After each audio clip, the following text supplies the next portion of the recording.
I'm sure mahanap si Verdugo. He won't get away. Bumili na rin kami ng mga machichicha mamaya.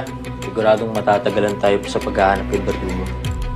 So ngayon, mag-isip ka muna ng mga details na pwede mo i-share para mas madali nating mahanap si Verdugo. Tama ka, Joel. Natawagan ko na rin yung Kuya Tomas ko. I'm sure alam niya kung may associate pa si Matias. Maybe one of those is Verdugo. Please call him. Nagbigay pa ng mensahe si Mr. Rimhoco sa mga kapulisan. That's him!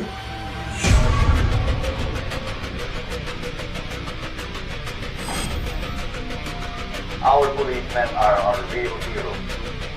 Sila ang nagbibigay sa atin ng That's him. That's the real Verdugo. Teka, sigurado ka ba, Opa? Pamilya ni Andrew yan eh. That's his brother-in-law. Brother-in-law? Your family is a criminal?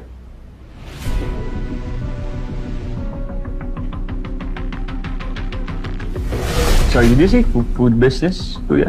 Oo. Ang sabi mo sa akin dati, textile. Yung negosyo niya. Textile nga pala. Ibang client pala yung may food business. My bad. Everything is not what it seems to be. Huwag kang titigil until you get to the truth. Speak to yourself. Huwag mong sasabihin kahit sa ate mo. Next to them, these criminal syndicates are just small fry.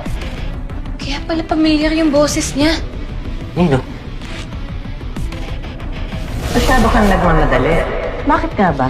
Hindi kaya yung mga taong mahabol sa'yo? They're just small fry competition. Narinig ko na dati yung boses ni Sir Tomas. Pati yung sinabi niya sa speech niya.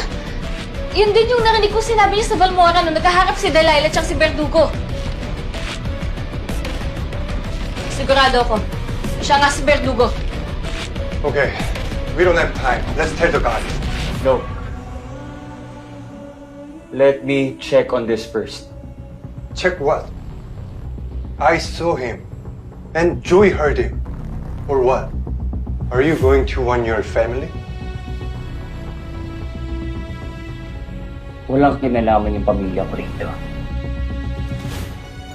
Tsaka yung mga sinasabi yun, sabi-sabi lang naman yun eh. Kailangan natin ng solid na evidence kung ayaw nyo makatakas si Verdugo. Yung teddy bear. Sa kwarto ni Ma'am Rebecca, meron siyang teddy bear. Tapos meron yung spy camera. Sigurado ko na-record nun kung ano yung totoong nangyari. Sinabi po yun sa inyo ni Ma'am Rebecca? Na huwag daw po kayo magtitiwala kay Sir Tomas? Ewan eh. Paulit-ulit niya akong binabalaan. Yung spycam. Anong spy cam? Nung inatake kasi si Ma'am Rebecca, winarningan niya si Nanay tungkol kay Sir Tomas. Tingin naman ni Nanay, na-capture yun nung camera na nandun sa teddy bear. Tito Andrew, we need your help! Okay, what is this? Nakuha niyo to sa teddy bear? Opo, si Kisses po nakahanap. Let's see. Hopefully it works.